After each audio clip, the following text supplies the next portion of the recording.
Welcome, everybody. My name is Charlie Plyben. I am the Oregon Policy Manager for Surfrider Foundation.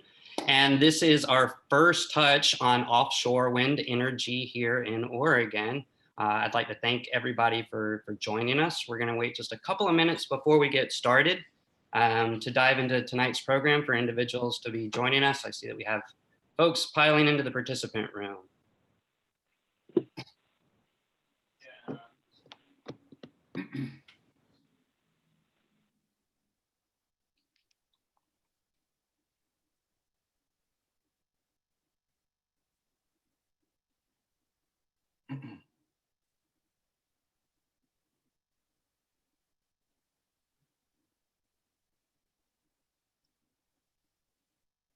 All right, it looks like we're starting to even out here, so I am going to go ahead and get us started and jump into tonight's program. First and foremost, thank you all for joining us, and thank you to our panelists this evening for bringing their knowledge and background on offshore wind energy to today's discussion. For many of us here in Oregon, this is a learning opportunity. This is not an advocacy or promotion for or against offshore energy development on our coast, but more just an opportunity for us all to learn. A lot of us care about our oceans and our coast. Many of us have been through similar energy planning processes with wave energy in the near shore in the past. Some of us did not go through those sorts of processes. But one thing that's on the horizon now and has been on the horizon for some time on the East Coast is wind energy.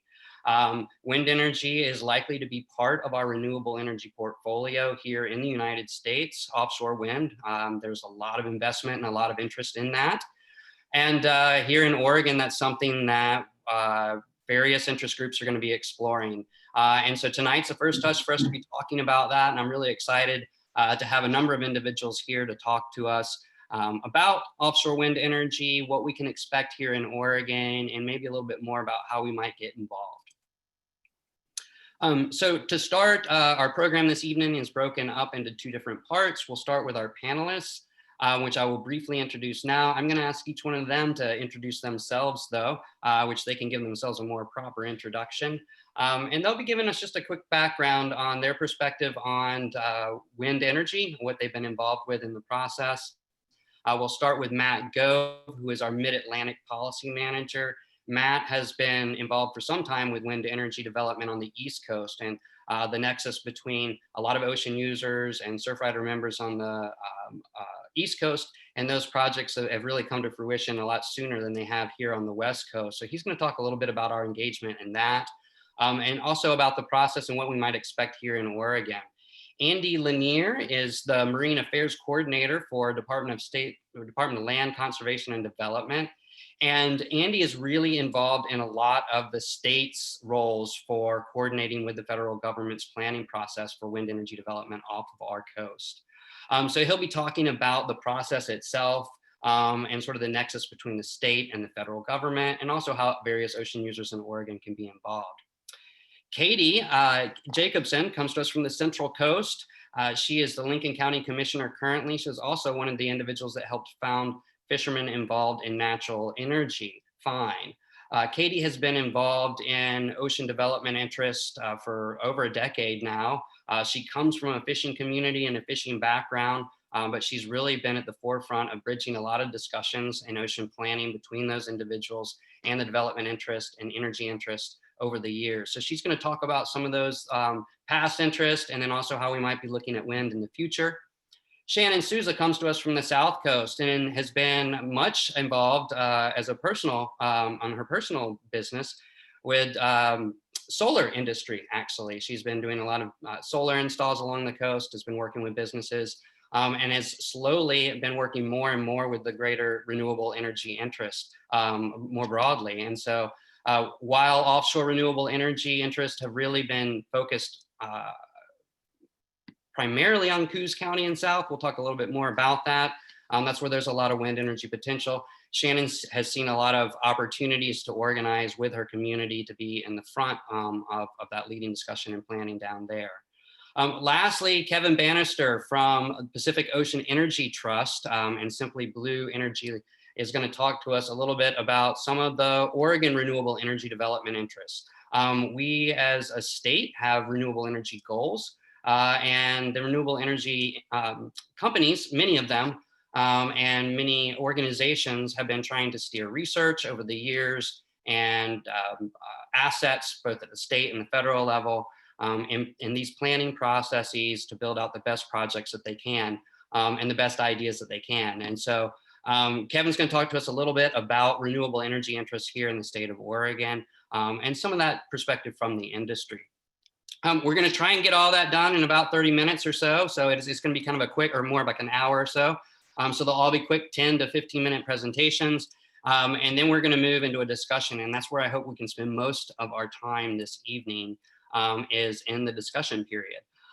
So with that, I am going to pause here, and we're going to turn it over to Matt, who's going to jump in, and I'm going to let Matt go ahead. I'm going to stop sharing my screen. And Matt, I'm going to let you start sharing your screen and kick it off. Sounds good. Let's see here. All right, does it look good? You can hear me, looks good? All right, hello from Brooklyn. Nice to talk to a bunch of West Coasters. My name's Matt Gove, and I live in New York City, and I work with Surfriders chapters from New York to Virginia. Like Charlie said, a lot of wind projects have been proposed off the East Coast, so I've had to learn up and figure out what offshore wind is all about. Let's see here. Okay. So I'll just start first with Surfrider has an official policy on offshore renewable energy, which includes wind. This policy actually came from activities in Oregon when you guys were looking at offshore wave energy about, 10 years ago. That's when Surfrider made an official policy. So you can find this policy on our website, and it kind of lays out, what Surfrider wants to see. And there's some really good stuff in there. But really it comes down to, we're going to try to support offshore wind if it's done right. And if it's done right means a really high bar for environmental protection, for protection of people that are already out there doing other activities, for transparency, all that kind of stuff. So that's how we're looking at offshore wind. We're not just jumping in and saying, okay, great, because we're really on a tightrope here, and we're concerned about climate change, and we know renewable energy can help fight against the negative effects of climate change. But there's also negative effects from building a giant wind turbine in the ocean. So we're really trying to weigh these effects and make decisions really project by project. So if you, I do like a 40-minute 101 on wind. I'm going to do this in 10 minutes. So I am going to cut things out. Charlie can share, there's a copy recording of my full presentation if you really want to hear me droning on for 40 minutes. But if you look at offshore wind, it's pretty basic. On the first glance, you get your turbines offshore.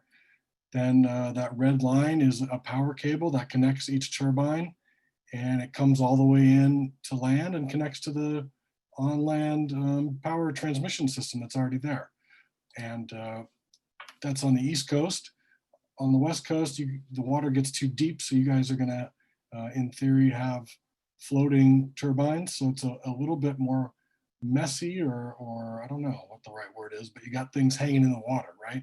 You got anchor lines that are hanging down, and you'll have the power cord hanging down between turbines. So it's a little bit different than on the East Coast. The approval process, I know Andy's going to get into this, so I'm going to quickly go through here. But most of these projects are proposed to be in federal waters, which is outside of 3 miles. So the federal agencies are definitely involved. But as you can see, that power cord comes into shore.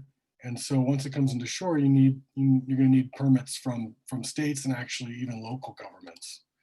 So here's kind of the state and local steps a project would need to get. One, each state and local government. And then 2, this is not really a permit, but this is a big step for projects. This is called a power purchase agreement. And that's really where the money is figured out. And because these are big, expensive projects, that needs to be figured out before projects go forward. So each project has to get a contract with the state saying, okay, the state's going to pay you X amount of money for X amount of years, X amount per megawatt. So that's called the power purchase agreement. That's a big hurdle that projects need to get over. And then I'm sure Andy will talk about the Coastal Zone Management Act, another kind of okay that projects need to get from each state. This slide is a total mess, but there's a lot of federal agencies involved. If you look at number 5, there's a whole bunch of acronyms. You probably recognize some of these federal agencies. They need to give a sign off on a project because these are big projects and they're affecting lots of species and other uses of the ocean, like the Navy. So you see the DoD under there. But number 4 is the big one, BOEM, Bureau of Ocean Energy Management. They're kind of leading the show from the federal side of things. And they have a bunch of steps, but these are kind of the main 4 you can see there. And Oregon, from the research, quick research I did, I don't think Oregon is even at the call area step yet. So you guys have a lot of good time to get ready, figure out what you want to do, collect data, all that good stuff. On the East Coast, we've got some projects that are down here in kind of the last step, the Construction Operation Plan, known as a COP. And that's kind of the last big hurdle for a project, the COP. And that's also the best time really for people to get involved. If you've ever been to a public hearing for a NEPA analysis, National Environmental Policy Act, that's where the government will analyze the impacts to a project.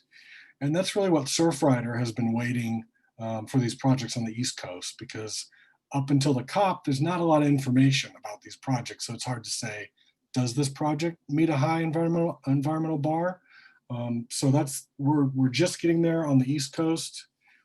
Here's a lovely graph from BOEM. You can see all the many steps. And basically timing, that's a big question people always ask me. It's hard to say. These are my personal guesses.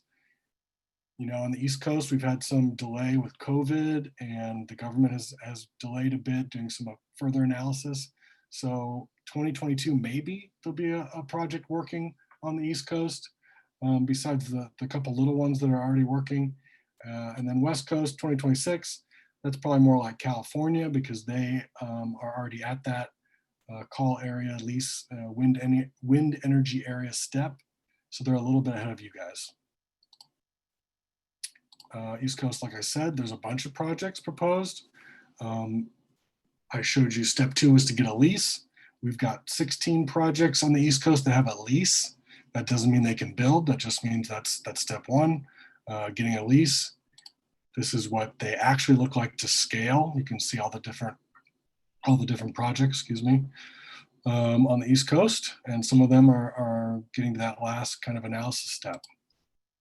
Like I said, Oregon, BOEM makes these web landing pages for each state where there's offshore wind being talked about, and they basically put down, right on this page what's happening. So you can see here, you guys have a task force, but not to the wind energy area step yet. I have no idea why I put this slide back in here. Okay. Oh, I just wanted to mention that floating wind is really, I don't know what the word is, nascent, I guess. There's only one really commercial floating wind project in the world right now. It's off of Scotland. It's about 10 turbines.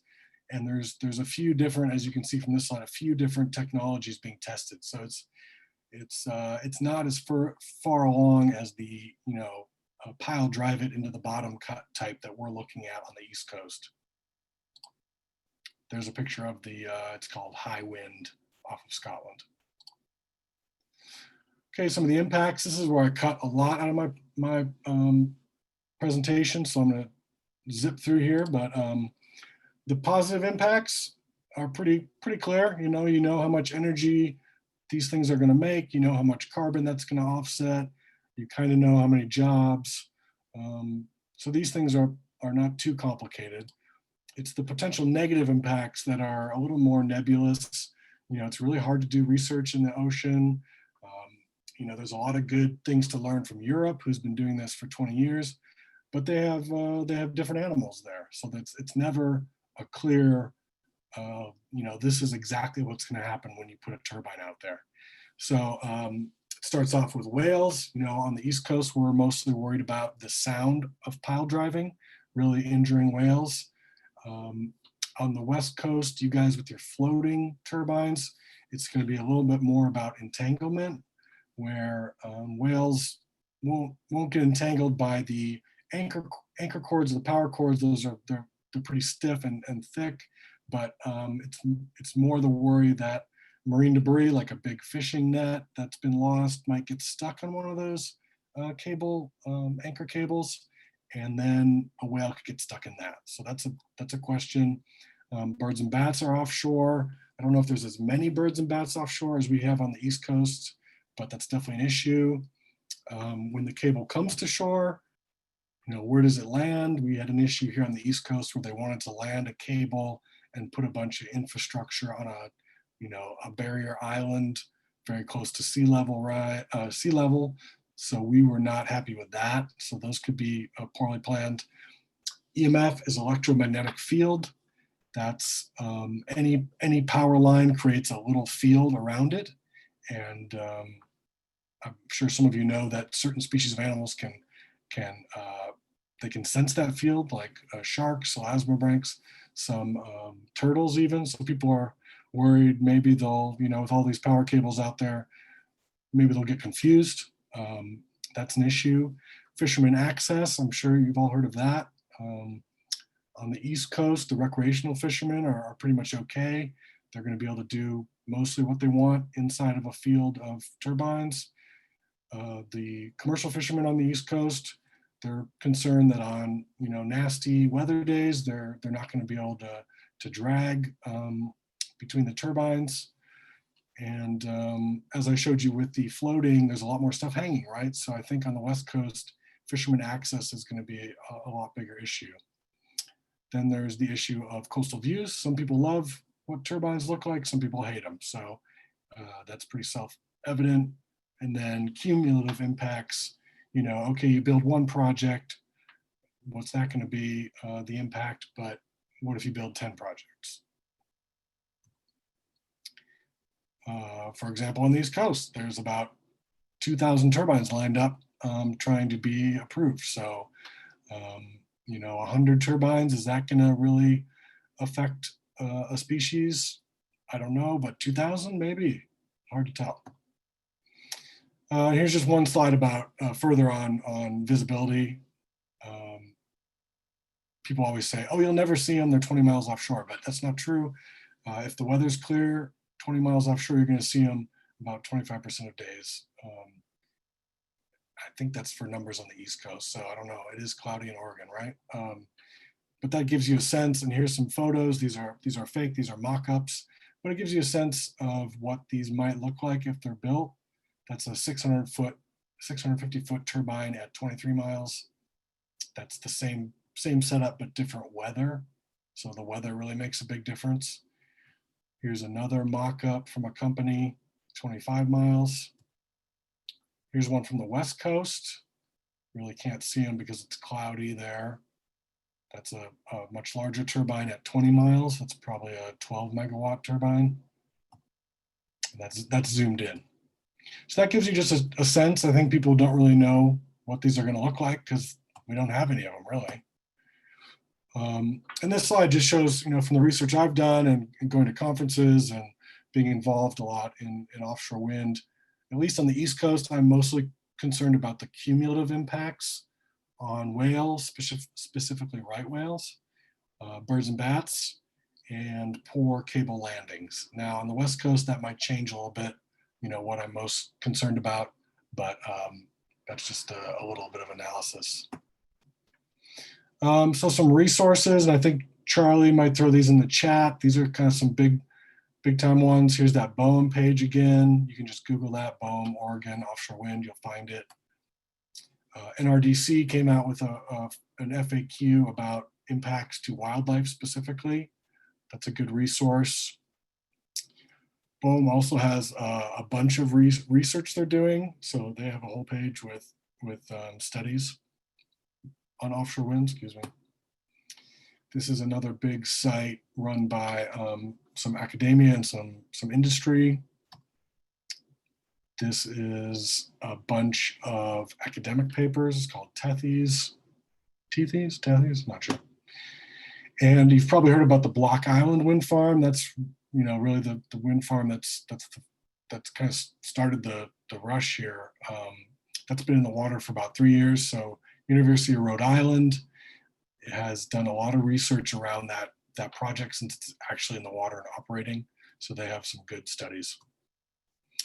That was real quick, and I hope you got a lay of the land, and I'm happy to do questions. I think we're doing them at the end.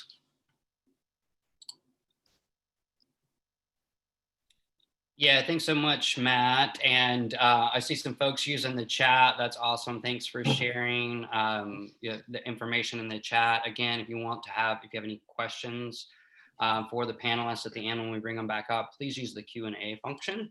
But I do encourage folks to share resources and other things in the chat. I will be, just to Matt's note, I will be sharing a lot of these clearinghouse resources with all folks that registered after. So you'll get a follow-up email and you will get that information afterwards. And particularly since there's a lot of studies and there's a lot of stuff that's still just coming out pretty much on the day about various projects and research here in Oregon, or at least research here in the Pacific Northwest. So I'm going to turn it over now to Andy Lanier. Andy's the Marine Affairs Coordinator for Oregon's Department of Land Conservation and Development. Thank you, Andy, for joining us, and take it away. Yeah, thanks, Charlie. Just a quick sound check, making sure you can hear me. Hear you okay. All right. Well, thanks, everyone. Boy, I wish I could be in the same room with some of you. A lot of familiar names I've seen on the participant list. I miss hanging out with my Oregon peeps. But I guess, one of the upsides of having virtual presentations is that a wider audience can participate from farther afield. So happy to provide a little bit of context. Unfortunately, you're going to see some duplication with Matt's slide and my own, since we didn't coordinate on ours. But the first thing I want to communicate to you all is that Oregon has a long history of ocean planning. Goal 19 was established as part of the statewide land use planning framework, and that means it's a part of Oregon's land use planning system and management system. And as such, we have a long-standing history of recognizing the importance of our ocean resources. And that mandates protection of those habitats and the species that Oregonians depend upon, as well as the kind of uses that derive from that. And we really do have a long-term vision of a sustainable resource that balances conservation and development, hence the location of my agency and the Oregon Coastal Management Program within the Department of Land Conservation and Development. So the Ocean Planning Program in Oregon was established a long time ago through the Resources Management Act. The Territorial Sea Plan was written as a coordinating framework for how the state would go about the consideration of new uses, as well as the kind of protection of uses and the decision-making processes that would happen associated with management of those resources within state waters. And ergo, that's one of the challenges of this process is understanding how we as Oregonians intersect and relate to what is essentially a federal agency kind of leasing authority, especially for marine renewable energy development outside of state waters. But as an Oregon resident and as a staff for our department, I've been through several different marine spatial planning processes, and the state as a whole has created the discussion frameworks, the evaluation frameworks for how it was going to consider new uses. So the original territorial sea plan only had 3 chapters. It had a decision-making and an establishing framework and a chapter on rocky habitats. But when submarine cables came to the fore, the state developed a system on how it was going to create a coordination between the existing industry that was there, the fishing industry, and the subsea cable industry. So, you know, the state really has encouraged that early discussion and engagement between entities who want to use ocean space. We've continued in the development of the territorial sea plan with the adoption of Part 5, which was the adoption of a framework to establish marine renewable energy in particular.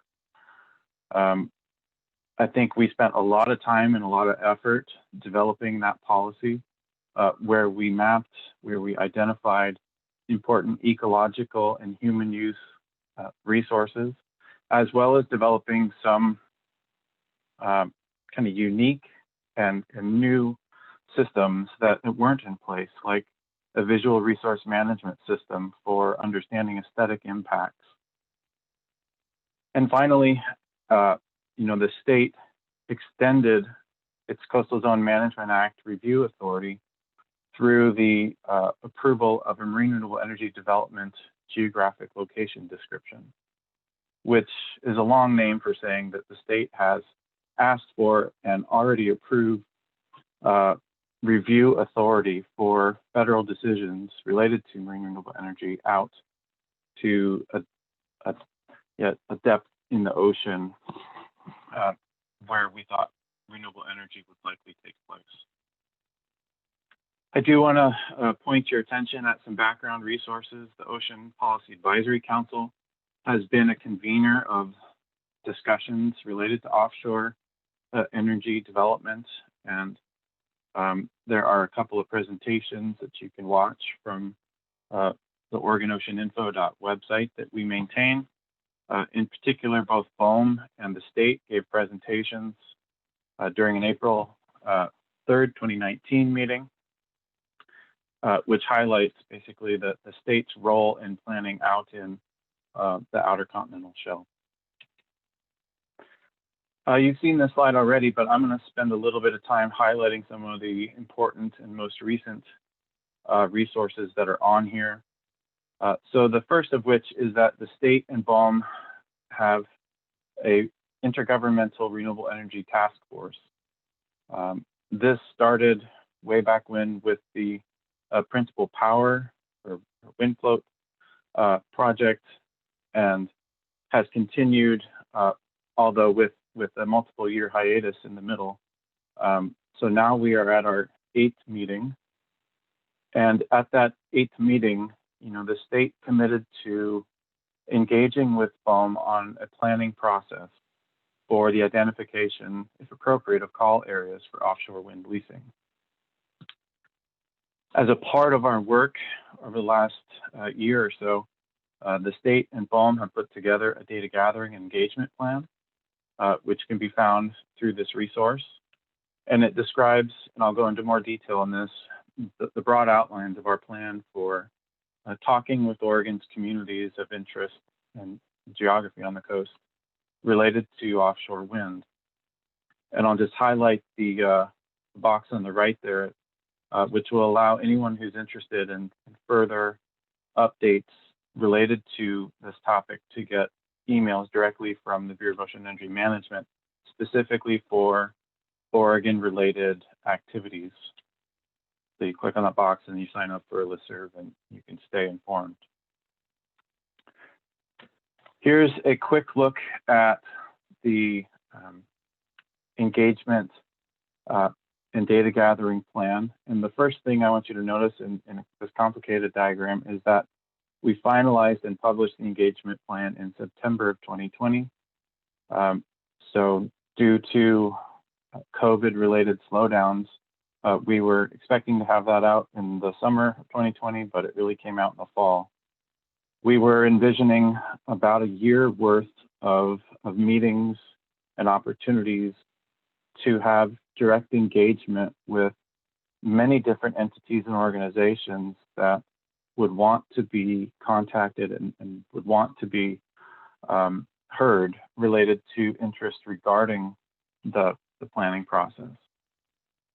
You can see here there's a kind of initial phase of work on developing materials and doing meeting planning, as well as work on the data catalog and a mapping tool so that you can see what the resources are that we have on hand. And in this early period, we are also looking for and trying to identify places that we, the state and BOEM, can engage with entities, interested and affected parties to talk about the process, to talk about data considerations. And then following that kind of initial period of setup, to be hosting webinars, meetings. At some point, we will be able to actually attend a public meeting again on the coast. And we did hear loud and clear from our task force that that was very important to Oregonians, to actually have some face-to-face time with our interested and affected stakeholders.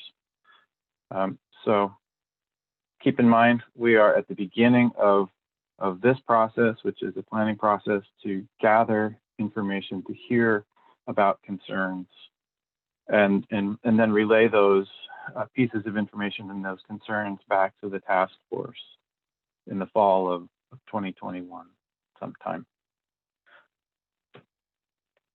So just to provide you context for this next slide, we are not even yet at the beginning of, so we have not initiated a leasing process in this kind of generalized example of BOEM's leasing timeline. So, I think in looking at Matt's kind of window of earliest possible development activity, yeah, we're looking at, potentially 7 years out from next fall. And I just want to be clear, that we are at a really early point in time. So for folks who are feeling frantic about this, we can all take a deep breath. We can all acknowledge that we are really just the beginning of this conversation. So this is the next slide is a slide that I presented at our last task force meeting. You'll find a smaller graphic of it in the engagement and data gathering plan. And what this shows is the relationship between existing data catalogs, both at the state and federal level, and how we, the state and BOEM, have agreed to move forward on the creation of a curated offshore wind data catalog and mapping tool that's going to be used during our conversations with stakeholders. On the left side, you see there is already, an infrastructure that hosts coastal related GIS data. So all of the work that we've completed as a part of our territorial sea planning exercises is stored and archived on the Oregon Coastal Atlas. So that's really our coastal and marine GIS data archive. Recognizing though that offshore wind is going to come on land and going to have land use impacts as well, it's important to call up the Oregon Spatial Data Library, which houses the GIS data and the framework data for our terrestrial systems. And then I do want to say, I'll touch on some of the projects or some of the resources that also amplify that data. So you can find our Part 5 catalog on the Oregon Ocean Information website. And we are working on the Oregon Renewable Energy Siting Project to begin that data cataloging effort, which will be used when we, the state and BOEM, go out to engage with our stakeholders. So we'll have a draft catalog to start with. We'll have data to view. And those will be pulling from all of those resources in Oregon, as well as the relevant resources from our federal partners.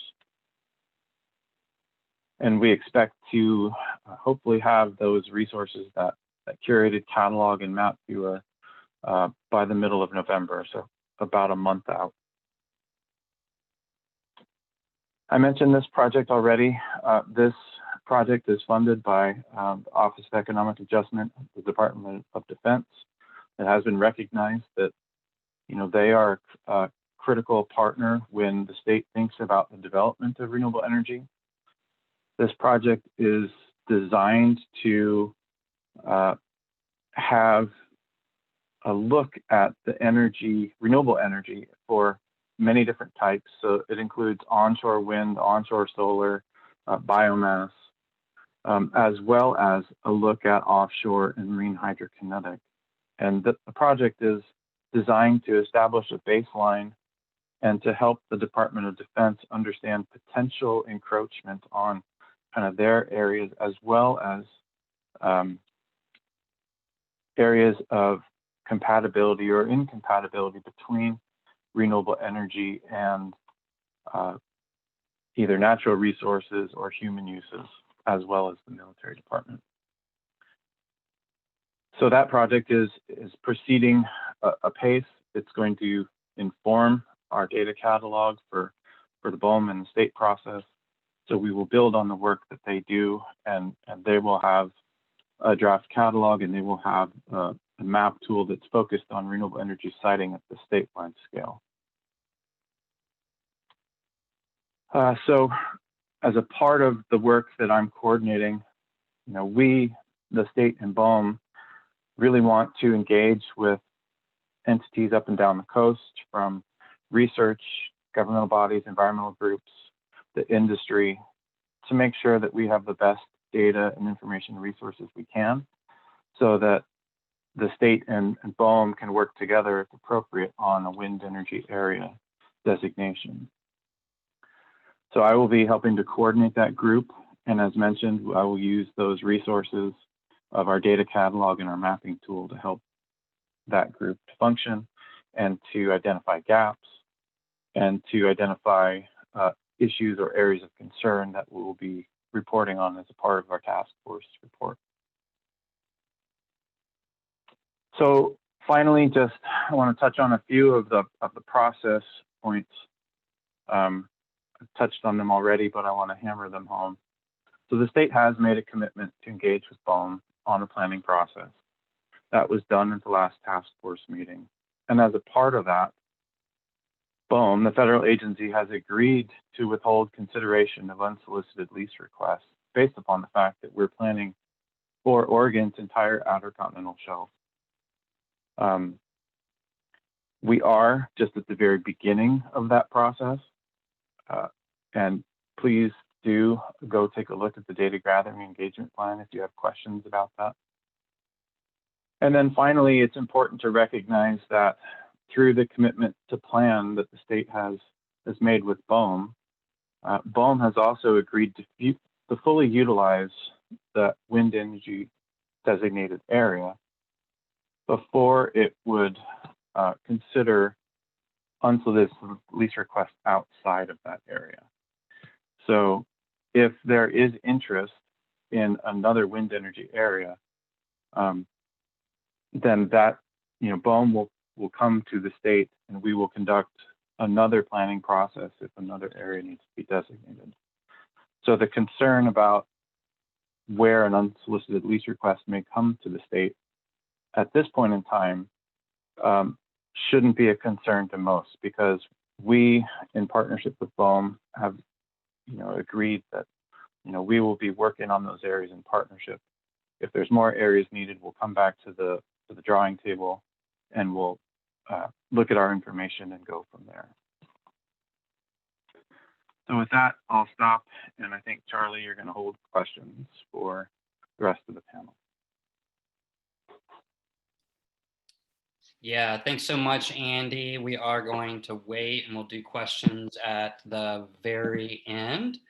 So now I'm going to turn it over to Kaety Jacoboson. Katy is a colleague and friend and peer of mine.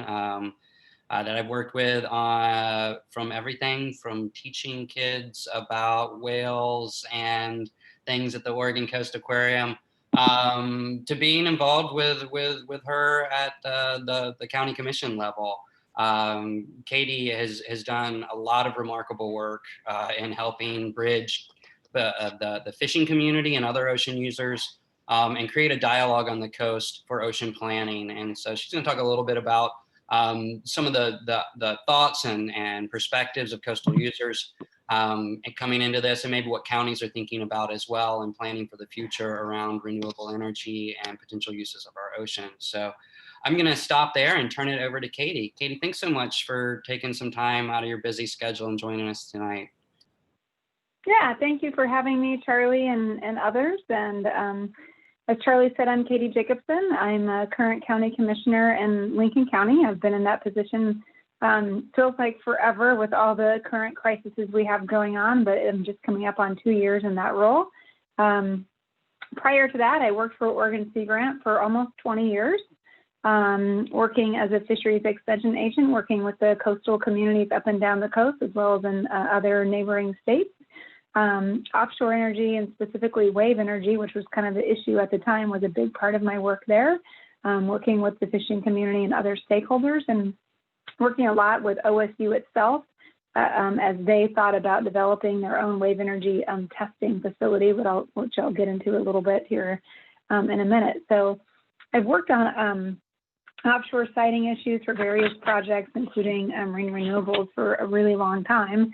And my perspective has changed, actually, coming from university, coming to a local government, but there's still a lot of lessons learned, I think, out of the work from OSU.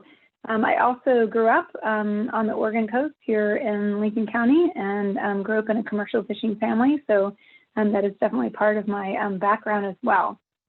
So I guess the first point I just wanted to make is that in these conversations, which I've been a part of many, webinars and conversations like this over the year, as many of us have, I feel like it's the social science and human dimensions piece that always is kind of takes the back burner.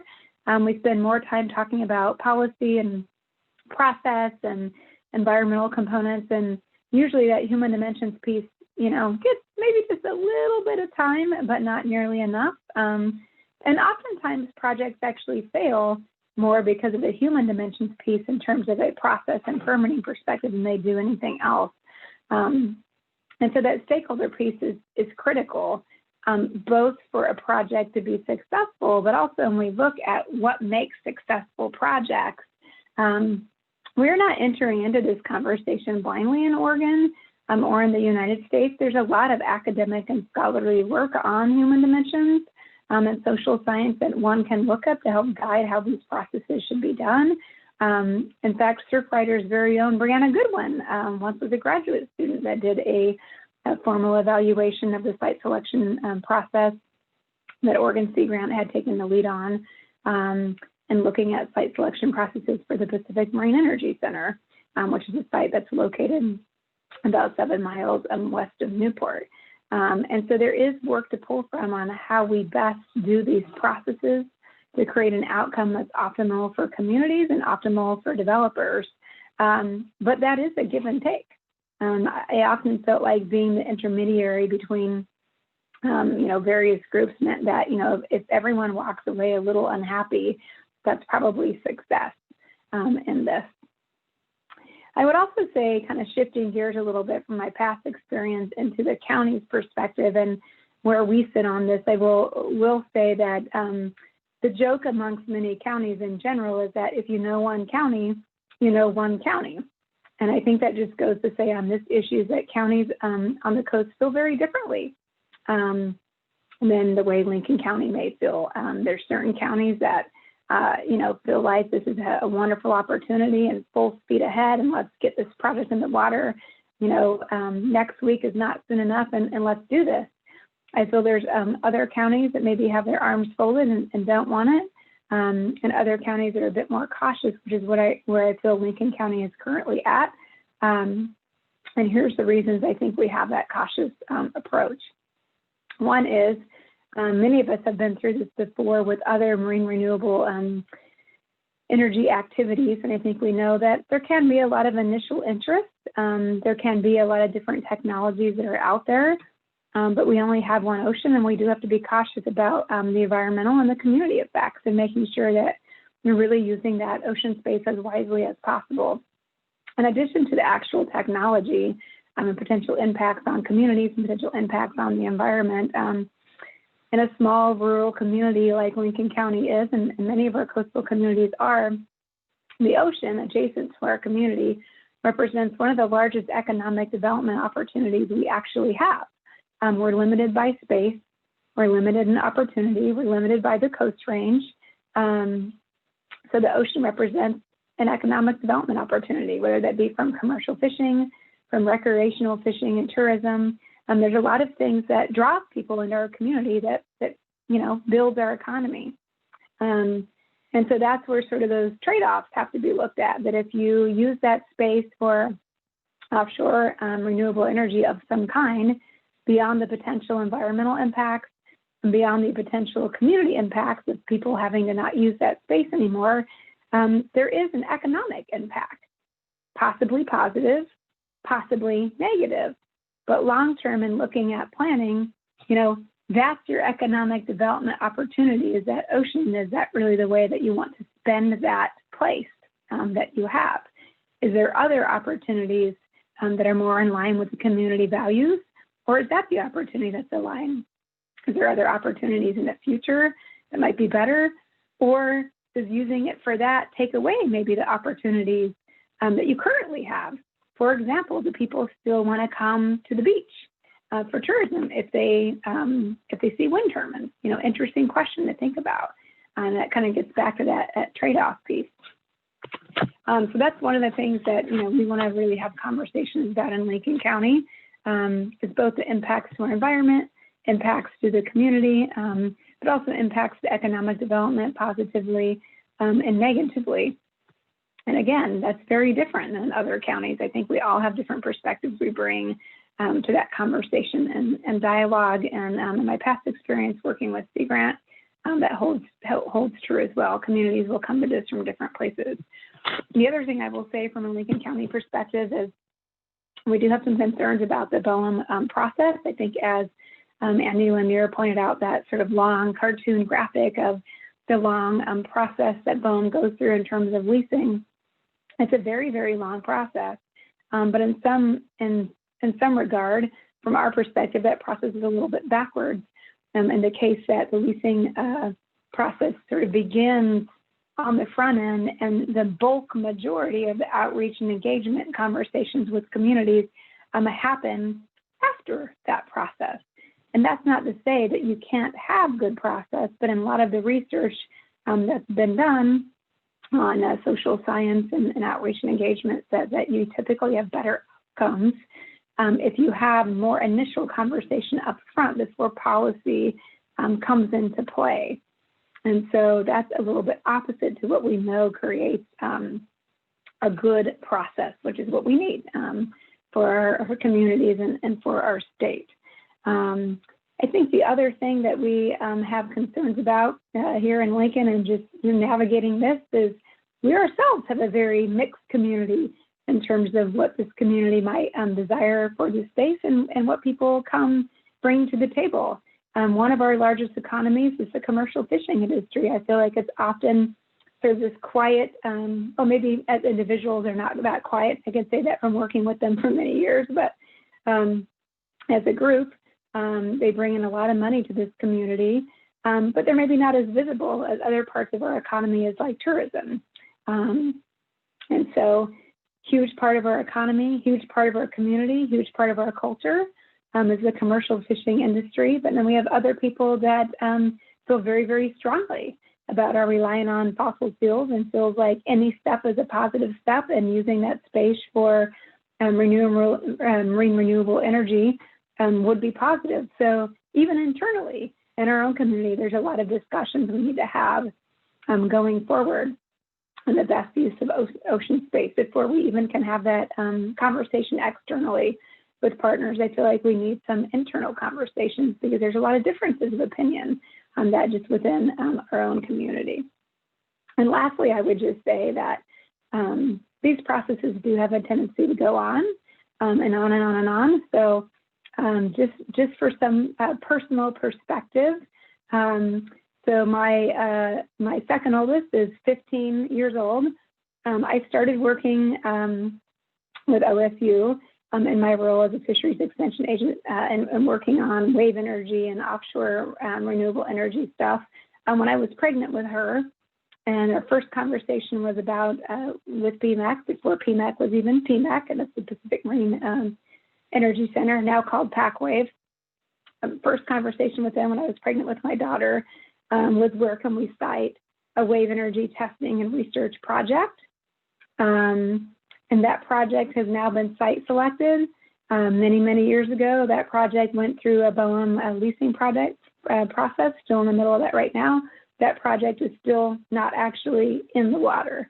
Not all projects may take that long, but just for some perspective that this is sort of a marathon run down some of these processes, and also to get the funding to be able to do them. So I know often that emotions can be high and feelings can be high, but it is a marathon run through a lot of this to get to here, to get to someplace else. And even if that someplace else is a no, it still takes a while to work through the process to get there. So happy to hear from the other presenters tonight and to be here to take questions.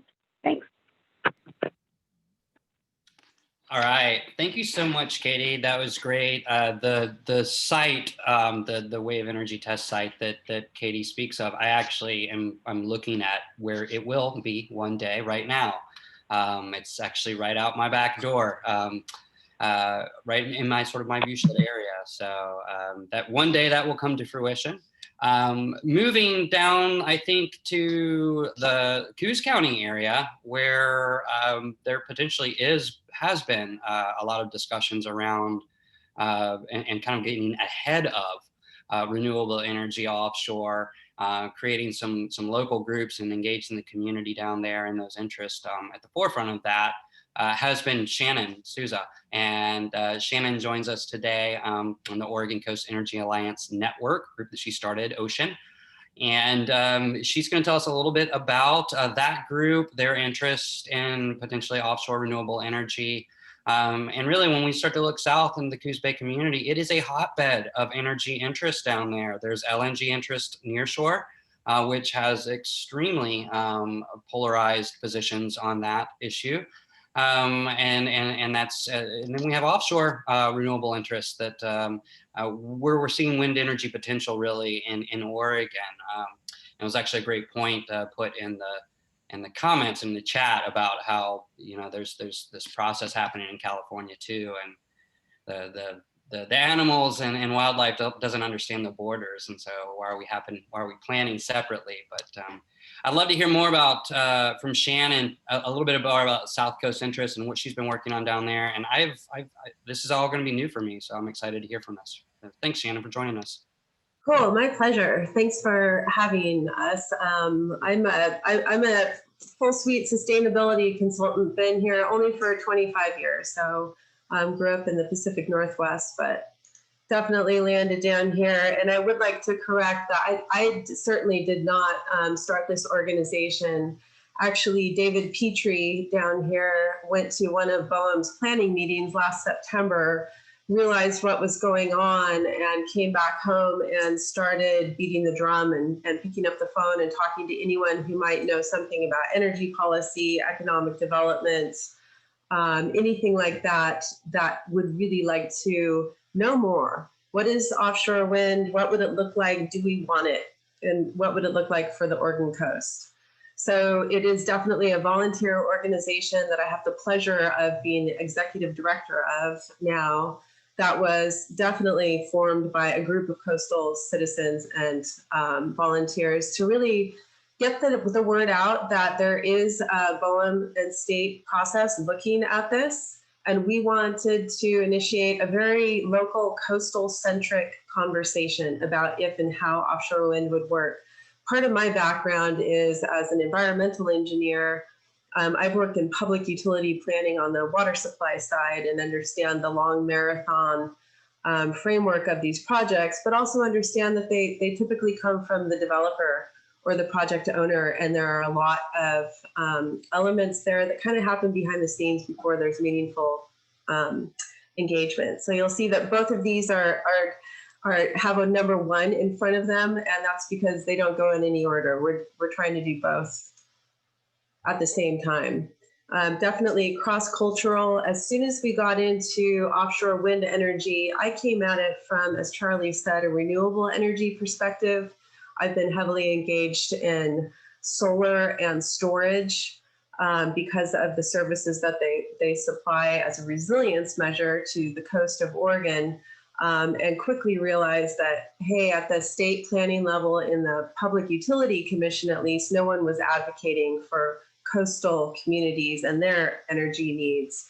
So Ocean is definitely focusing on offshore wind, but we also advocate for other advanced energy technologies in that they might serve the coast. And we want to know, as these projects move forward or don't move forward, but the ones that do, how would they work best for the people that live and work and breathe here out on the coast? So that's our purpose, to evaluate those impacts and maximize the societal and economic benefits to the coastal communities. I won't go through all of this, but we are a 501c3. We have a very diverse network of coastal interests that serve as board members, including climate action, a lot of tribal leadership, maritime commerce, resilience, manufacturing, sustainable development, elected officials, conservation, economic, workforce, supply chain development, labor, public investment. As Charlie said, we've had the LNG issue down here that has just heartbreakingly divided our community. And a lot of the members that we have on our board are actually on opposite sides of that divide. So we thought, offshore wind, there's something here. So let's look more at those opportunities and barriers as we see them from the Oregon coast. Some people don't realize that Oregon is an energy importer. We are almost completely reliant on imported electricity.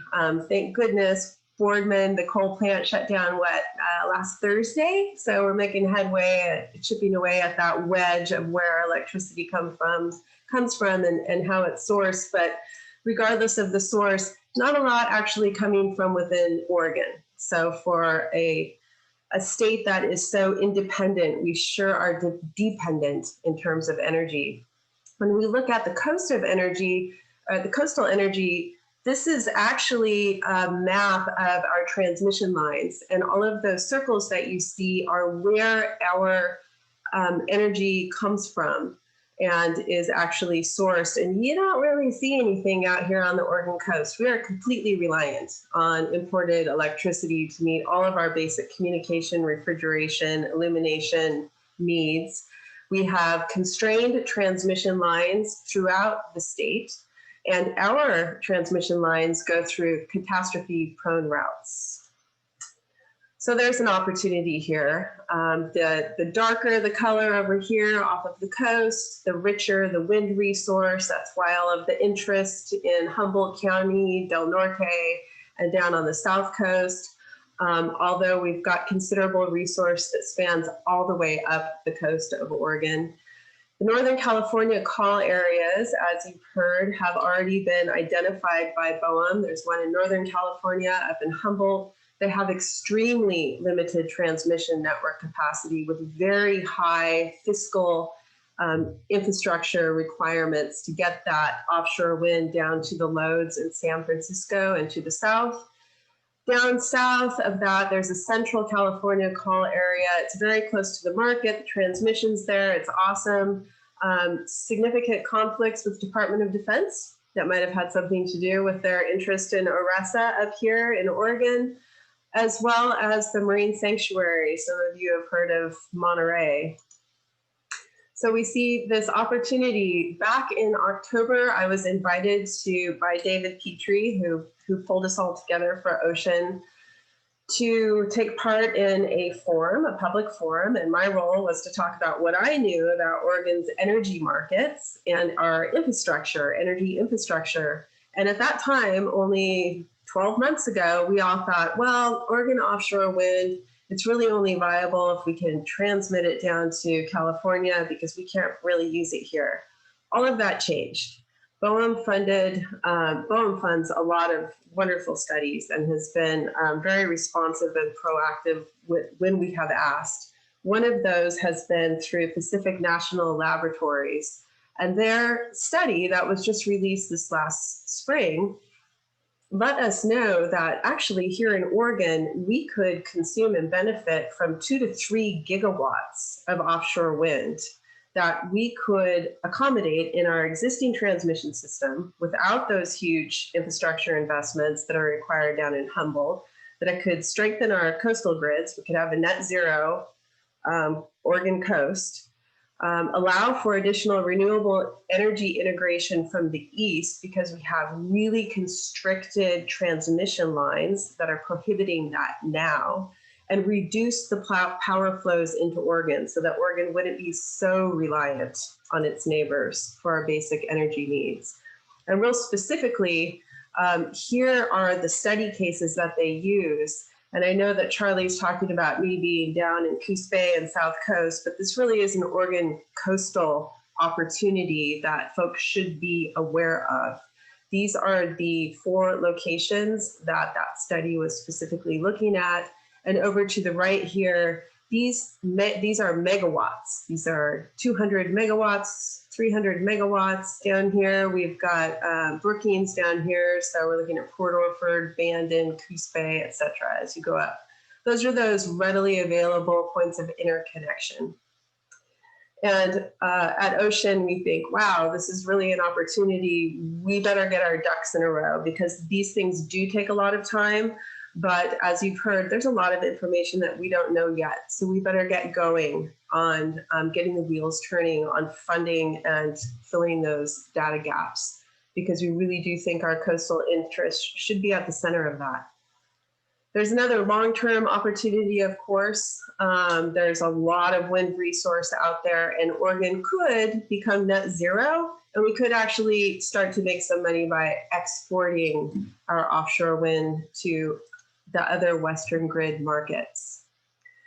Up at the front, I know in the Surfrider presentation, you were talking about power purchasing agreements. We have a very different energy market out here on the West Coast. Out on the East Coast, definitely the states get involved in those purchases, but that is not the case out here on the West Coast. We do have some emerging energy markets. We have voluntary carbon markets. There's definitely international interest in development of offshore wind and other carbon sequestering technologies and getting us into that game, which we're frankly not on the map for now. We have Oregon's energy goals. We have existing renewable portfolio standards that we are not in a place to meet. We're looking at a 5 to 7 gigawatt shortfall, and that 2 to 3 gigawatts of floating offshore wind would be a huge step in that direction. There's also a legislative concept at the state level to start moving us towards 100% renewable portfolio standard. And more recently, we have the executive order coming out of the governor's office, 2004, which is both establishing a societal cost of carbon and saying you need to monetize. How are we going to mitigate and adapt to our wildfire reality? And finally, we have corporations that are very interested in directly purchasing green energy.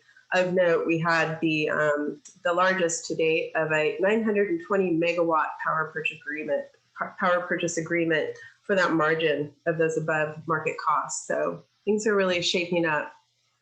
You add to that we live on a coast that has a lot of ports.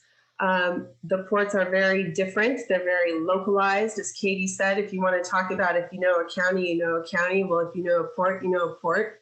They all have different players. They all have different assets. They all have different concerns. What roles might those ports play in offshore wind that's directly off of our coast, or offshore wind anywhere on the West Coast in the Pacific? definitely huge potential barriers to offshore wind development. Compatibility with other beneficial uses is number one, and long-term transmission to that Western grid if we get over and above that 3 gigawatts. So that leads us to basically what Ocean's real focus is. Here's our traditional project proponent public involvement model. This was developed by a friend of ours, Bill Henry, when he was a PSU grad student. But as you heard from Surfrider up at the front of it, in this traditional model that's being implemented by BOEM and our state agencies, and again, I will say all of those employees have been wonderfully responsive and receptive. So not poking any holes at them, but it's a very traditional process. And the real meaningful input comes way at the very end when the project's really well formed and millions of dollars have been spent to get it to that place. It's much less pliable. So it really does set up the stage for litigation. And as Katy said, a lot of that is due to ignoring the society that's going to be touched right up at the front when it's more pliable. You've seen this slide already, that's the process. And here's just one stakeholder perspective on that process, that it's not ideal. And Ocean is really trying to focus on setting Oregon up for success both in terms of getting a project in play, because we're thinking that this has more benefits to offer, but also success, and more importantly, success in terms of long-term benefits to those of us who live out here on the coast.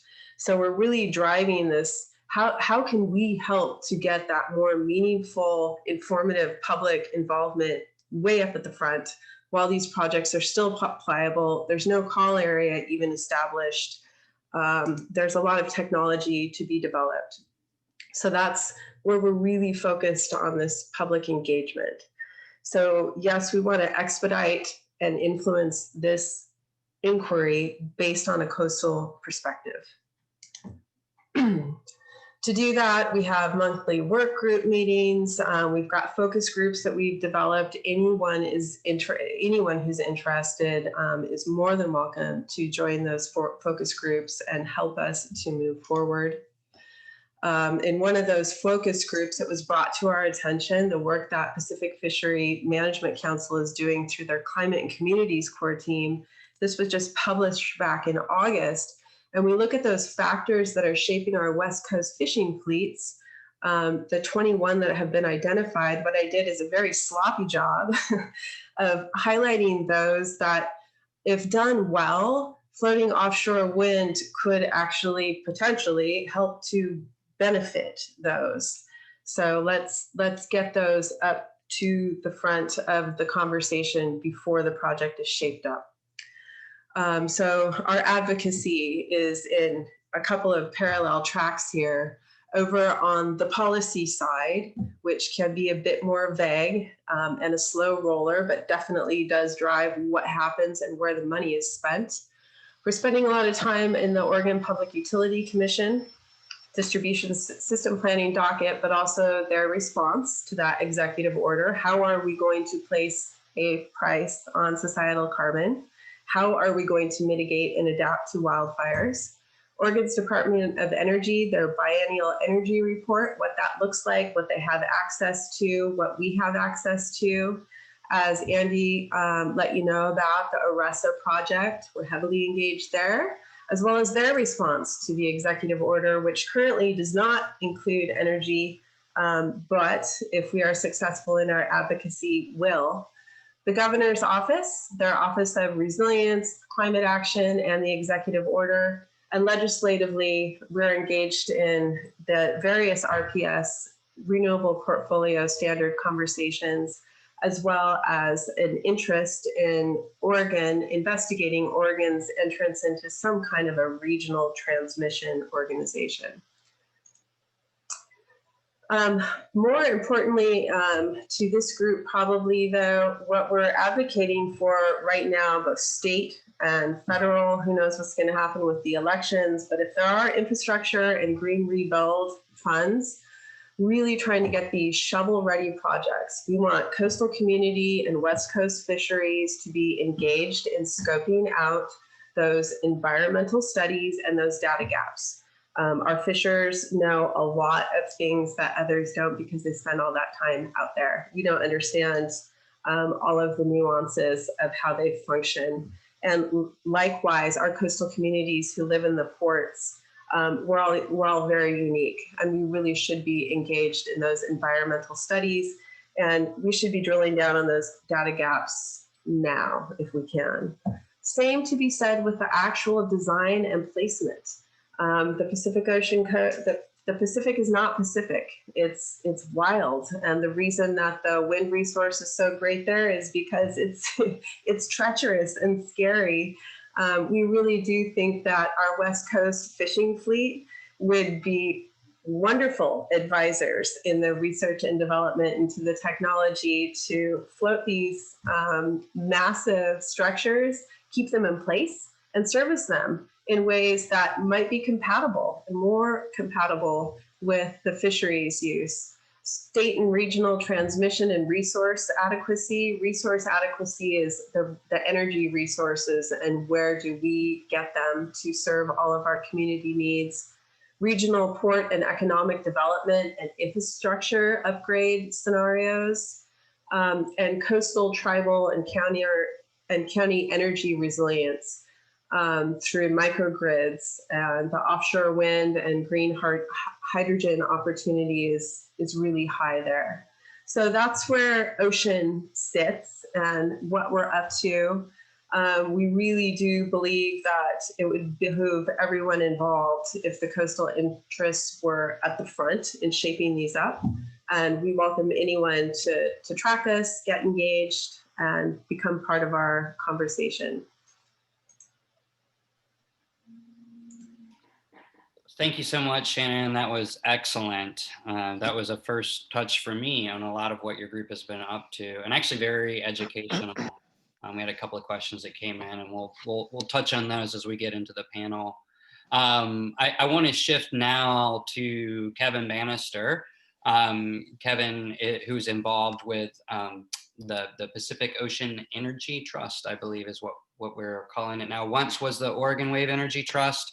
Now those interests have broadened. Renewable energy interest in Oregon have gone in the ocean beyond wave energy. And Kevin's really been at the forefront of most of these development discussions since really wave energy was an idea back in the early 2000s when I actually first got involved with Surfrider. And that was one of the first things I got involved with and crossed paths with Kevin. So Kevin, I appreciate you being here today, talking to us a little bit about some of the renewable energy interest here in Oregon, and kind of what you've been up to and those perspectives. So I'm going to turn it over to you, Kevin. Thanks. For sure. Thanks. And I think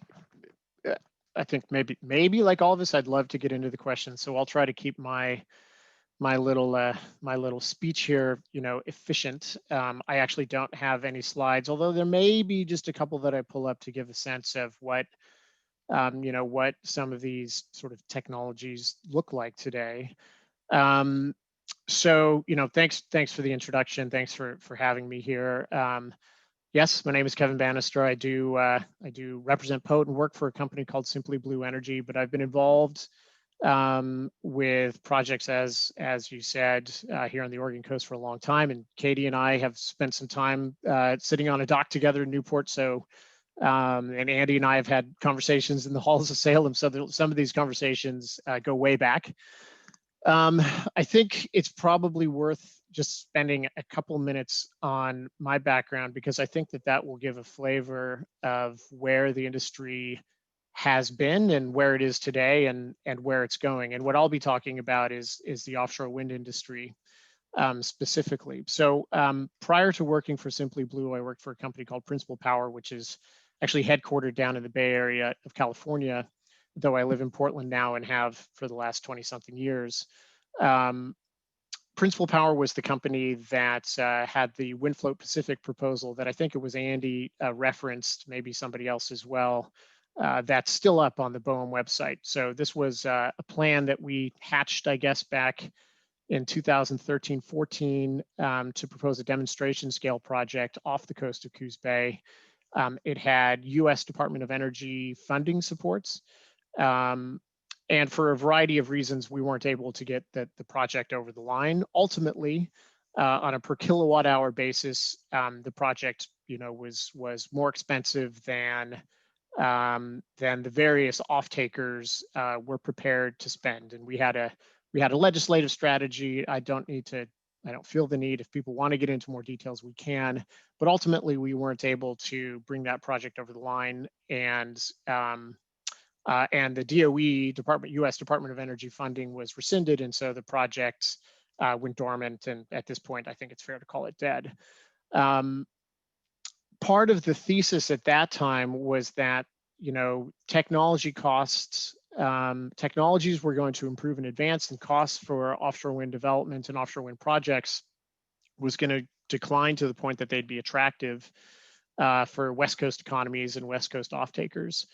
And of course, that these floating technologies would prove themselves. And I think, that, and also, that Oregon had the potential, if it were to make the investments associated with a demonstration scale project off the coast of Coos Bay, that it could reap some of the economic benefits that would accrue regionally from a development that we were anticipating seeing occur in the big market on the West Coast, which of course is California.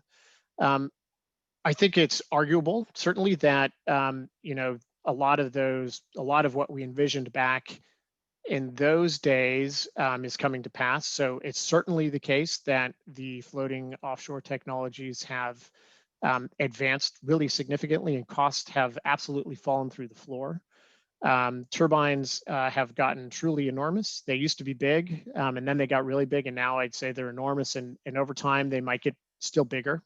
So at the time that we were talking about the project, the WindFloat Pacific project, it started with 5 megawatt turbines. By the time the project was done, we were talking about 8 megawatt turbines, and now both Principal Power and the company I currently work for, Simply Blue Energy, are talking about projects with 12 or 13 or even 14 megawatt turbines. Somebody showed a schematic with 890 feet. That must be like a 14 or 15 megawatt turbine. So these things are getting big, but that's also where a lot of the cost savings come from. And it's also clear that we've seen that development interests have grown up in California, where they have the call areas and a couple different proposals, some from sort of small, scrappy developers, and then one that I actually worked on in Humboldt County that was proposed by a local joint powers authority, so an entity that was comprised of counties and cities and represented energy interests, had actually submitted the unsolicited lease request itself. So derived from the local community asking BOEM to lease some space offshore to develop a project offshore that they thought would benefit their local community, and still do. And that project has been paused a little bit, I think, because of just the BOEM and DOD sort of impasse that we see in California. So me personally, after I, tried to do the work with WindFloat Pacific, my company's attention really went elsewhere. And we did a lot of work overseas, and so did I. And I only say that just to mention that floating offshore wind really globally has gotten to a point where there really aren't questions about, if it's going to work. It's really more of a question about when, and in certain jurisdictions, it's kind of gone from if it's going to happen to when is it going to happen to like how quickly can we get it. So, particular markets where that's the case, I would say would be Japan, Scotland, South Korea, France. So these are markets that are highlighted by deep water off their coasts. It's true, all development is local. So I would never suggest that what's happening in Scotland could, necessarily happen here, or in Japan could necessarily happen in Scotland. So it's different everywhere you go. But on the back of that interest, but also what's informed that interest is the fact that the technologies really have made massive strides. And so today we see, I would say, 3 or 4 different technologies that really have, presented themselves to the marketplace as the global leaders. And Matt, I would suggest there's a couple other projects that are now, being deployed with these large scale turbines and producing and performing really incredibly well. So where does that leave us as it relates to Oregon? I think Oregon is a complicated market. It's not necessarily the most obvious market for sort of first mover in offshore wind, but as Shannon was describing, there's certainly reasons to think that offshore wind has a place in the market. You know, it's typically a relatively low cost market, a pretty low cost market, not the lowest, certainly not the highest.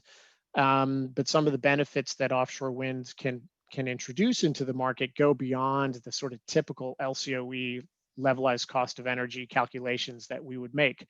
Maybe it's on avoided cost, maybe it's on coastal resilience, avoided cost associated with new transmission builds, maybe it's coastal resilience. There are a lot of factors that go into the consideration of, you know, how indeed the costs associated with a new energy project fit into the overall resource mix and the overall economics of a state's or a region's energy profile. So, you know, I do have a fair amount of experience, not only here, but also, you know, around the world and how stakeholders view offshore winds. I think that there's been some commentary around, you know, around concerns related to the BOEM process. As a developer, I frankly would echo a lot of those concerns. I think that what Katy said is exactly right. Sometimes it really seems front loaded on the, you know, on the lease, and conversation comes later. And but the way that BOEM has things set up today, it motivates developers in some cases to be secretive about the things that they're doing, because they want to not, you know, get swamped by the competitive nature of others who might have deeper pockets. You know, now we're in a situation with a competitive auction where, you know, money wins always, seems to discount the investment that developers might make in local communities, both in understanding what the right siting might be, what other factors can go into making the best developments possible. So it's a very complex environment.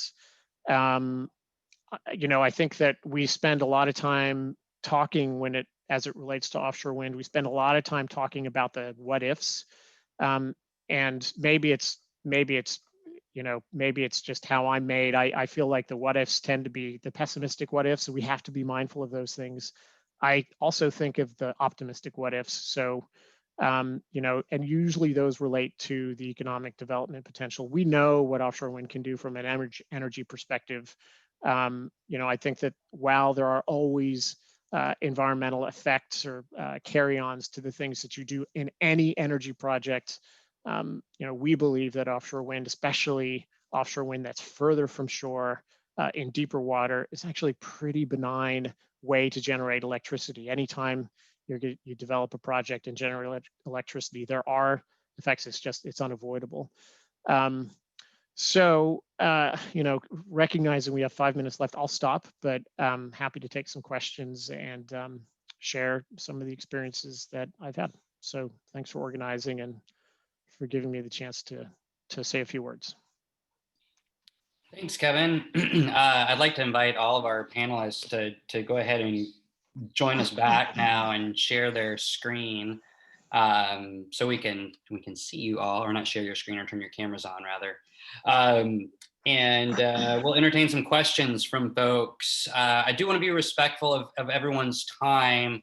I know for at least one of our panelists, they have to cut out, Katy has to cut out at 7 o'clock promptly. So any questions that you may have for the good commissioner, I encourage you to put those up front in our discussion, because she's going to have to duck out. But we can stay on. You know, I'm happy to stay on as long as other panelists are.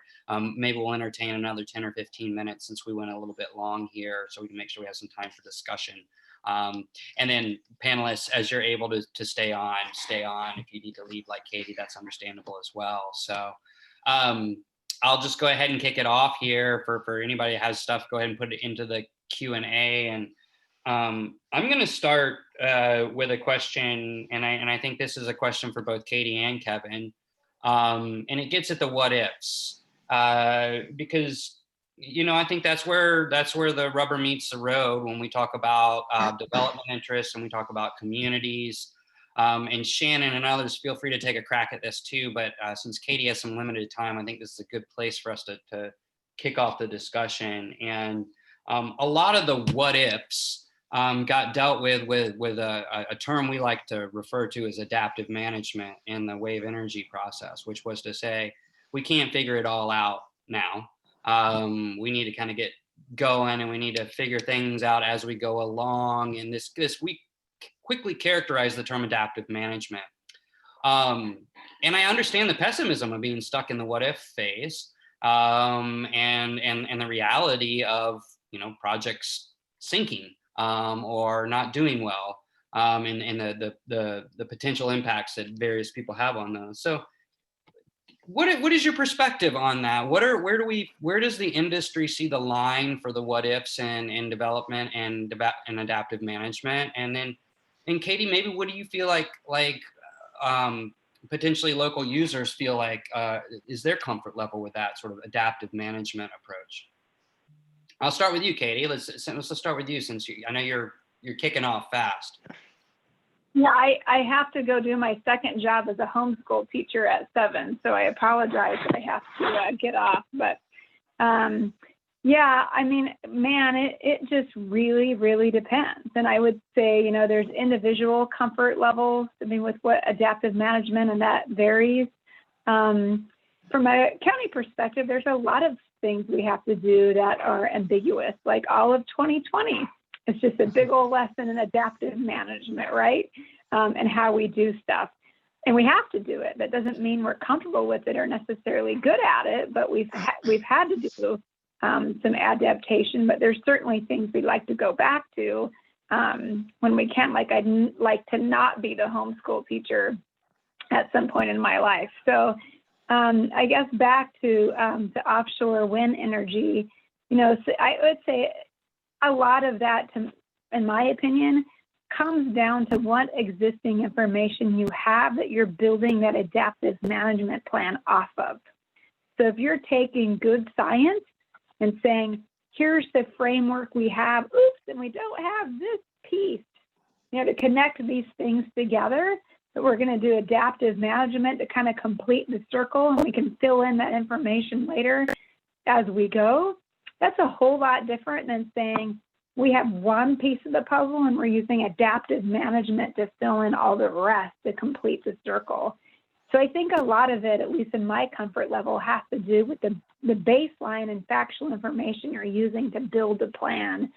And if you're building it on uncertainty itself, or if you're building it on facts and filling in uncertainty later. And that's kind of the way that I look at that. And obviously, the more certainty you have and the less places you're filling in with uncertainty certainly makes me feel more comfortable and moving forward. And so that's the way that I look at things.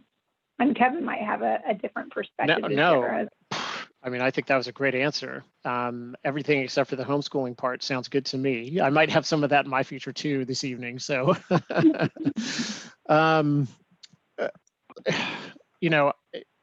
I will say that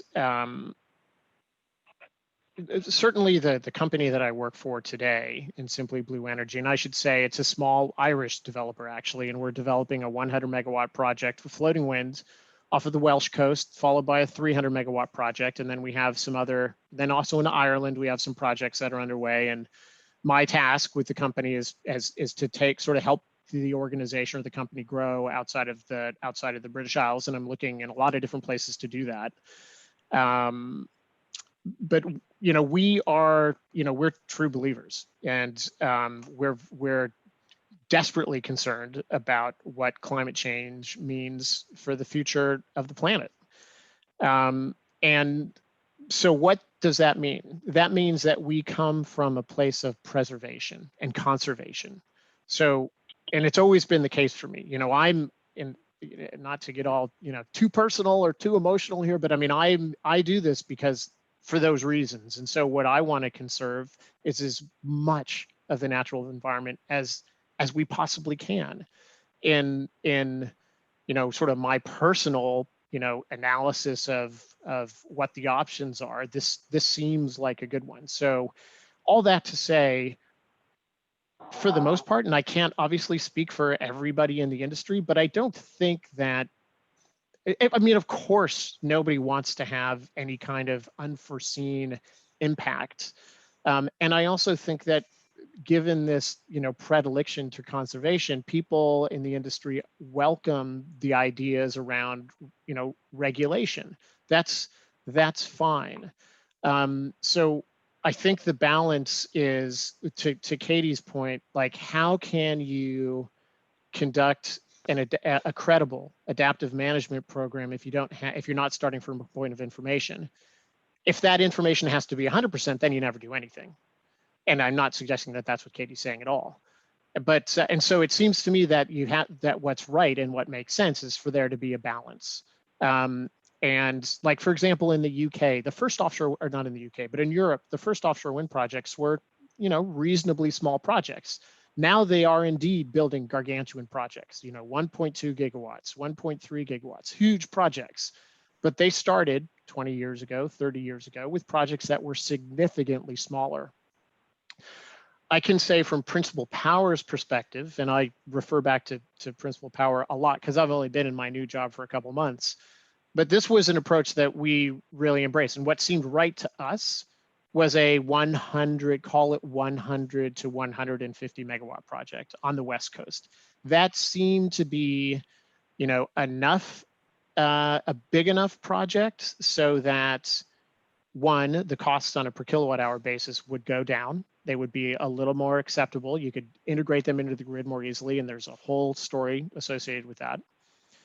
Two, possibly a big enough project to invite or encourage some of the investment in the supply chain that would help that project reach some of the economic potential we talked about.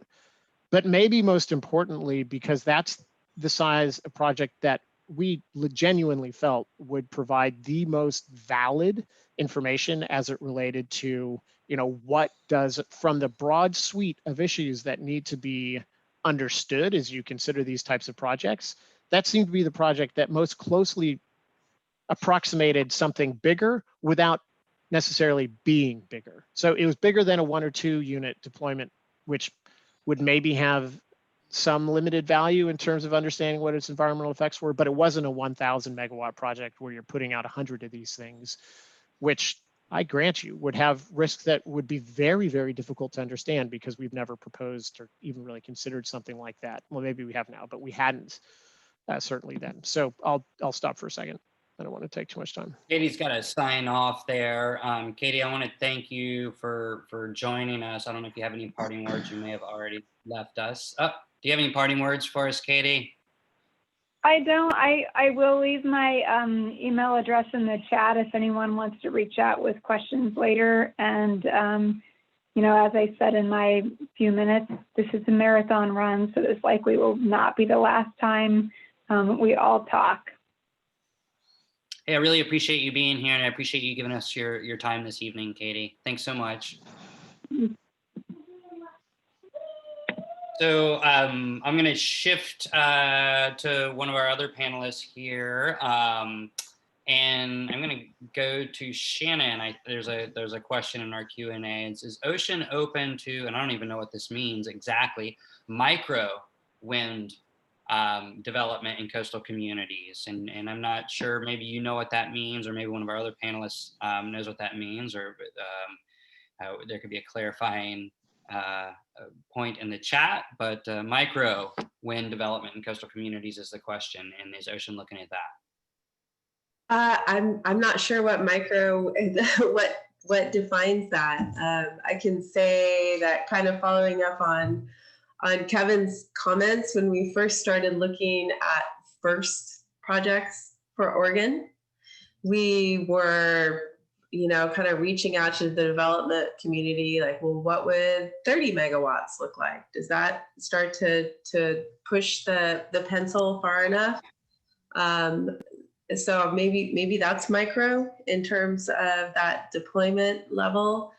It's that balance of how do you get enough electrons to shore to make it pencil, and to make the project large enough to understand those interconnections, so it does sound like what we're hearing is that 100 to 150 megawatts is a project size that allows us to really start to wrap our heads around what does an array look like out there.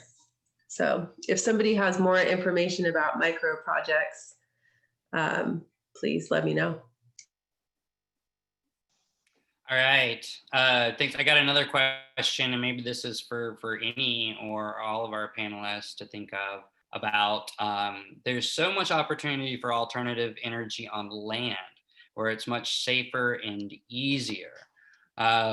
Why shouldn't we focus on jetties and coastal land areas is the question. So I expect you all have a little something maybe you would say with that. And I'm going to let Shannon kick it off just because she's already in that business on the coast. And so maybe she can talk about why is she looking at offshore wind potentially when there's a lot of opportunity for land.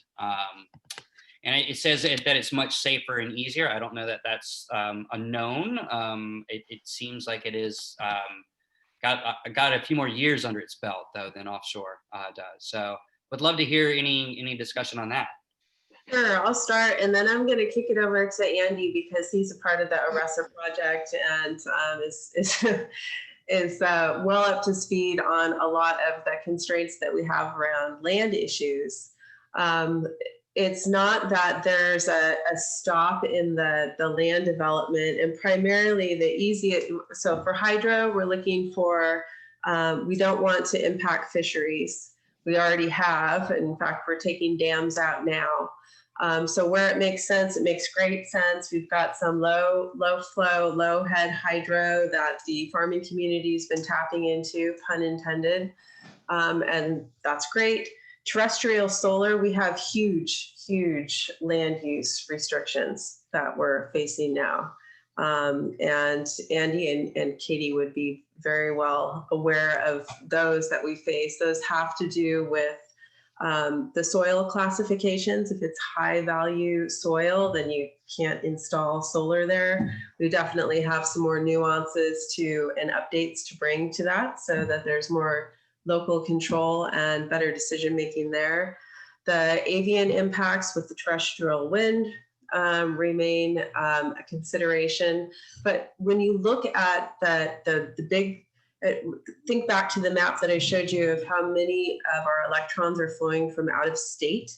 If we actually look at the state of Oregon, and that's what ARESA Department of Defense project is looking at, look at what are our existing energy portfolio goals and what are our needs, our electricity needs, specifically as we start to electrify more things like move away from natural gas for heating our homes and move away from gasoline for propelling our engines. We're adding electricity load. And we simply, when you look at the scale of energy that we need and you look at the buildable potential for floating offshore wind, the cost savings, if you get to that level of deployment, are immense. And in terms of trying to replicate that 5 to 7 gigawatts terrestrially within Oregon, it's not easy. There are other limitations to that.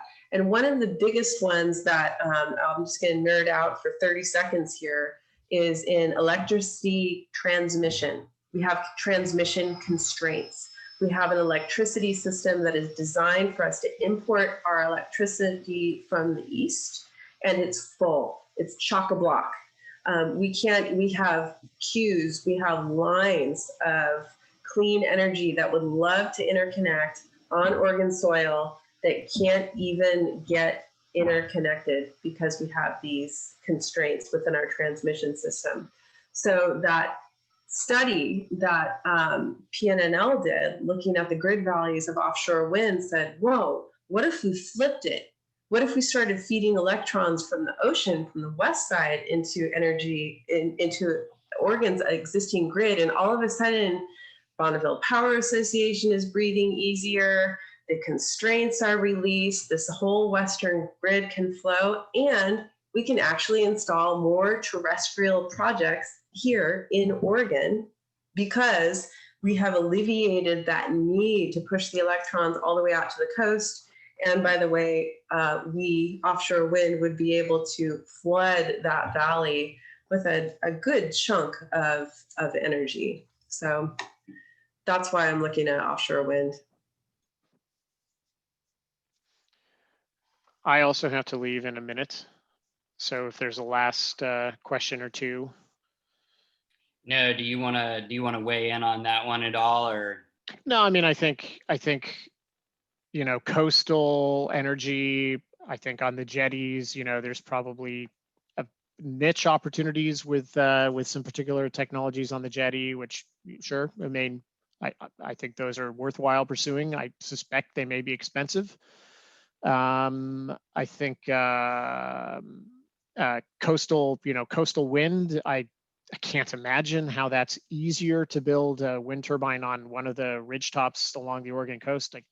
I just don't see people wanting to do that from a viewshed perspective, but also from a, you know, from a birds and bats perspective, that seems tough. So I don't know, maybe it's easier. I would have some questions about that.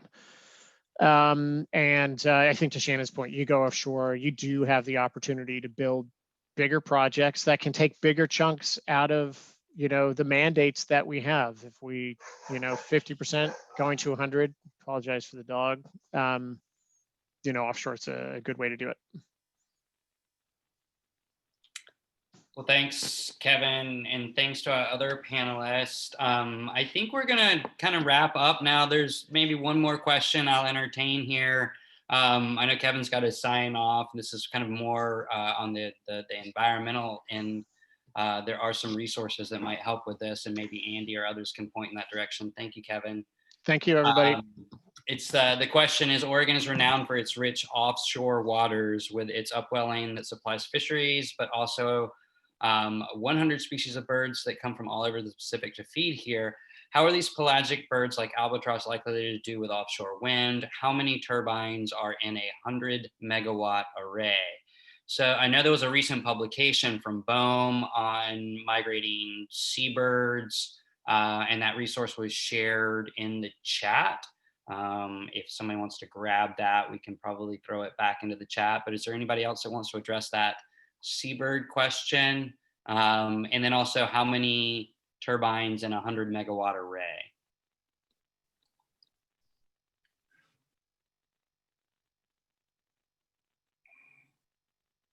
Andy, are you talking?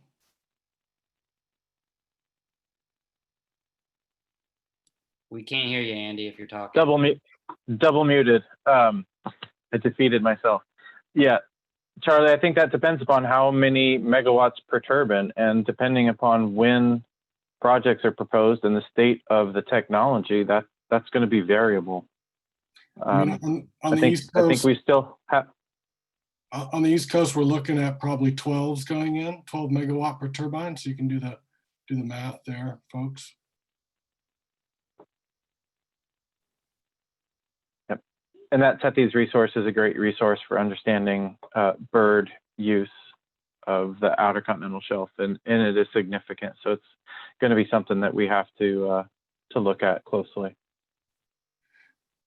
Yeah, I mean, like I said, birds is a big question mark, and monitoring is going to be key if these projects move ahead. Going back to the question about adaptive management, you have to have a monitoring project in place. So if you do put in, you know, a starter project or one project, and suddenly you're seeing a bunch of birds being killed, you got to get that data so you know, and then you can make changes or stop. So that's key. The birds, you know, different species fly at different levels. So some species people are much more worried about. And then some are pretty much just scared away from an area with turbines. So even if they're not hit, they might be scared away, and that could affect them negatively.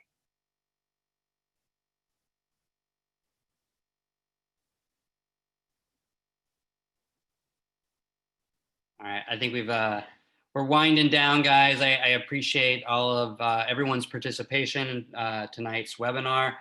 We will be sending some more resources out. This is the first of a long discussion for us here in Oregon on wind energy. So we'll be talking more about this. And like Katie said, this is a marathon. It's not a sprint. So take your time, take a deep breath. I appreciate you guys all for tuning in tonight. And with that, we are going to tune out. So thanks so much. Feel free to shoot me an email if you have any questions about tonight or any other policy questions with Surfrider Foundation. I am C. Plyman at Surfrider Foundation at surfrider.org. I will put that in the chat for everyone. Thanks so much. Thanks, Charlie, for organizing. Bye.